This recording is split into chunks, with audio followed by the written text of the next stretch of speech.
Baik, Assalamualaikum warahmatullahi wabarakatuh. Selamat malam. Perkenalkan, saya Jeffrey Antonius Gula dengan NIM 2004-2022. Pada malam hari ini, pada kesempatan kali ini saya akan membacakan hasil dari resume makalah mata kuliah pengembangan organisasi dengan dosen pengampu Bapak Lip Permana, STMT, di mana judul makalahnya adalah pengembangan organisasi pada badan publik, perspektif, teori, dan praktek. Yang terdiri dari yang pertama adalah latar belakang, yaitu kejeniusan kasus setiap zaman tercermin dalam cara berbeda dalam mengorganisasikan pekerjaan. Jika zaman sebelumnya menekankan stabilitas dan konsistensi, secara kasar penekanannya saat ini adalah pada pengorganisasian untuk perubahan dan variabilitas. Jadi artikel ini memberikan beragam perspektif mengenai karakteristik program PO. PO ini pengembangan organisasi dan juga merangkum pengalaman dari sejumlah upaya PO di lembaga publik di tingkat federal dan lokal. Motivasi karya ini berasal dari proposisi berikut. Pertama, lembaga-lembaga pemerintah telah memulai bereksperimen dengan berbagai pendekatan PO meskipun pendekatannya kurang bullish dibandingkan organisasi bisnis dan jasa. Kedua, sektor publik mempunyai beragam ciri khas yang memberikan tantangan khusus untuk mencapai tujuan PO yang khas. Ketiga, ciri-ciri khusus ini kurang mendapat perhatian dalam literatur dan dalam perancangan program PO di badan-badan publik. Keempat, penerapan program PO di badan publik mungkin akan menjadi lebih umum. Akhirnya, mahasiswa administrasi publik dapat memainkan peran yang berguna dan berbeda dalam program PO tersebut, asalkan mereka mengembangkan kompetensi yang sesuai. Yang pertama adalah tipe. Dibandingkan dengan bisnis internasional terbesar sekalipun, lingkungan publik di negara ini dicirikan oleh apa yang disebut menurut David Truman, peluang yang tidak biasa untuk akses ganda ke berbagai pengambil keputusan yang berwenang. Akses berganda dimaksudkan jika tidak selalu merupakan cara utama untuk membantu memastikan bahwa bisnis publik dilihat dari berbagai perspektif. Multiple access mempunyai keistimewaan tersendiri dalam memulai program di badan publik.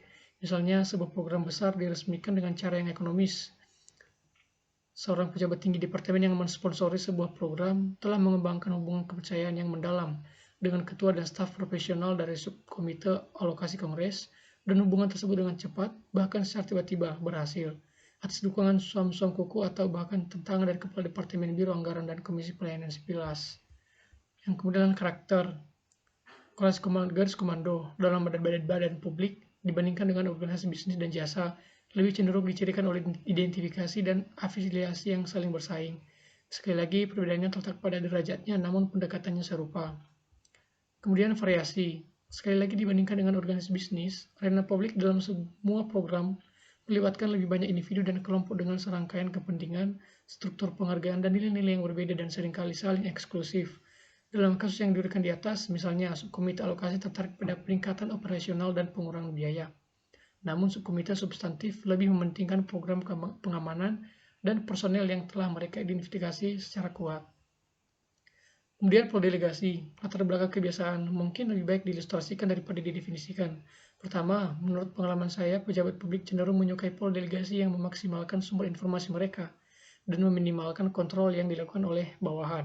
Secara khusus, tujuannya adalah agar keputusan dibawa ke tingkat mereka untuk ditindaklanjuti atau ditinjau. Faktor konkret yang paling umum dari kecenderungan ini adalah spesialisasi fungsional dan rentang kendali yang sempit, yang konsekuensi utama adalah sejumlah besar tinggi tinjauan yang replikasi. Kemudian kebiasaan legal. Kedua, dan sekali lagi hanya sebagai gambaran tentang apa yang ada, pola hukum membuat pencapaian tujuan menjadi jauh lebih sulit di lembaga publik dibandingkan di organisasi bisnis. Intinya berlaku untuk pengertian utama.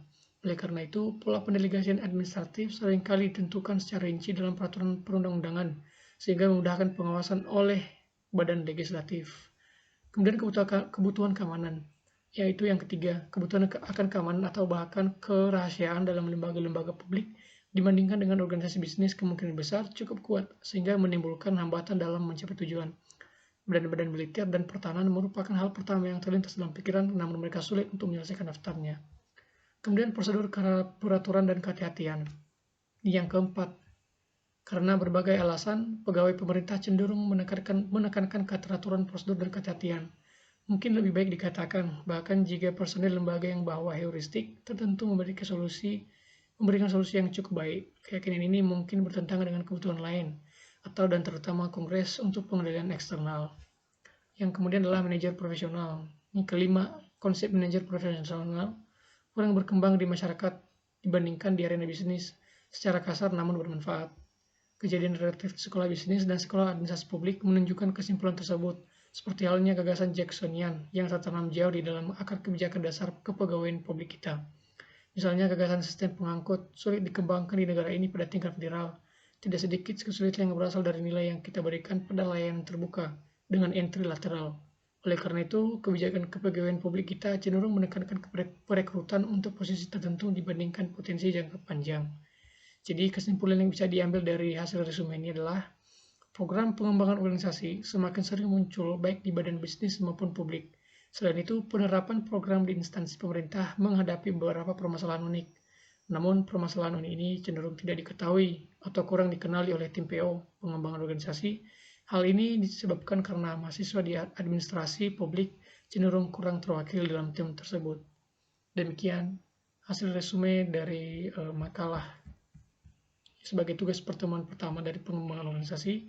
Mohon maaf apabila ada kesalahan. Selamat malam.